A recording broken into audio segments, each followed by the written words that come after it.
اگر آج کی رات آپ کی زندگی کی آخری رات ہو تو ذرا سوچئے، جو چیزیں آپ کو بہت امپورٹنٹ لگ رہی ہیں کہ آپ تب بھی ان کو اتنا امپورٹنٹ سمجھیں گے، کیونکہ ہر انسان کے دل میں 3 سوال ہوتے ہیں: میں کہاں سے آیا ہوں، میرے پاس کتنا ٹائم ہے، اور میری زندگی کا اصل مسئلہ کیا ہے۔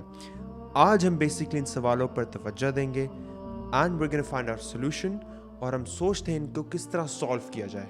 When we unite, we find strength. Together, سب سے پہلے میں کہاں سے آیا ہوں؟ اللہ سبحانہ تعالیٰ نے اس سوال کا جواب بہت سیدھی بات میں بتایا ہے۔ ہم مٹی سے بنے ہیں اور مٹی میں ہی واپس جانا ہے۔ ہم مٹی سے بنے ہیں اور مٹی میں ہی واپس جانا ہے، یعنی اصل میں ہم کیا ہیں؟ صرف اور صرف مٹی۔ نہ پیسہ، نہ نام، نہ پاور، نہ ایروگنس، نہ ایگو لے کے نہیں آئے، یہ سب بعد میں آیا ہے۔ یعنی ہماری اصل پہچان یہ چیزیں نہیں ہیں، یہ چیزیں ڈگنیفائی نہیں کر سکتی کہ ہماری پہچان کیا ہے، کیونکہ جب شروعات بھی مٹی، آخرت بھی مٹی، تو غرور کی وجہ کیا ہے؟ صرف اور صرف انسان کو شکر ادا کرنا چاہیے اور ڈاؤن ٹو ارتھ رہنا چاہیے۔ Second and most important thing, میرے پاس کتنا ٹائم ہے، کیونکہ زندگی میں نا 2 چیزیں ہیں جن کا علم صرف اور صرف اللہ تعالیٰ کو ہے: موت اور قیامت۔ یہ کب ہوگا، موت کب ہوگی، اس کا علم صرف اللہ ہی کو ہے۔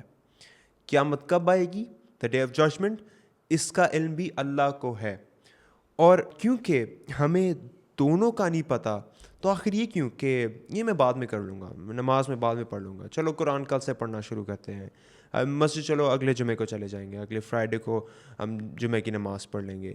عید کی تو موسٹ پرابلی ہر بندہ ہی پڑھتا ہے، لیکن یہ آخر پھر ہم کیوں کرتے ہیں کہ چلو بعد میں کر لوں گا؟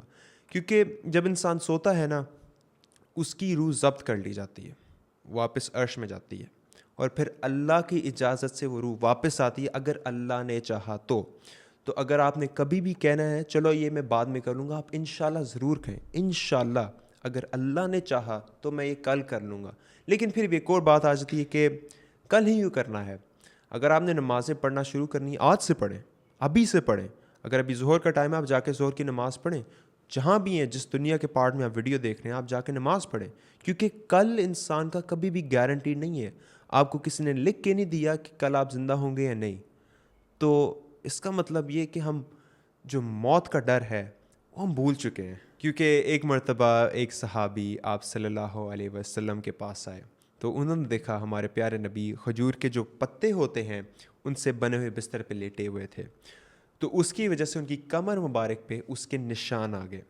تو وہ دیکھ کر ان صحابہ کرام کی آنکھوں میں نا آنسو آ گیا، تو انہوں نے کہا یا رسول اللہ، کیسر اور کسریٰ اتنے عیش میں رہتے ہیں تو آپ اس سادگی میں کیوں؟ تو ہمارے پیارے آقا صلی اللہ علیہ وسلم نے فرمایا، بہت سکون سے فرمایا ایکچولی، کہ کیا تم اس بات پر راضی نہیں کہ ان کے لیے دنیا ہو اور ہمارے لیے آخرت؟ یہ صحیح بخاری کی حدیث ہے۔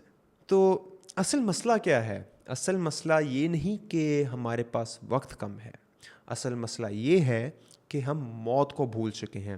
کیونکہ جب موت دور لگتی ہے تو نمازیں بھاری فیل ہوتی ہیں، نماز پڑھنے کا دل نہیں کرتا، اور جب انسان بڑھاپے کی عمر میں آتا ہے اور اسے پتہ ہوتا ہے موت قریب ہے، تو ہر بندہ اللہ اللہ کرنے لگ جاتا ہے۔ اور آپ اپنے آپ سے خود پوچھیں کہ آج اگر میرا آخری دن ہوتا تو میں کون سی ایسی چیزیں اسکپ بالکل بھی نہ کرتا۔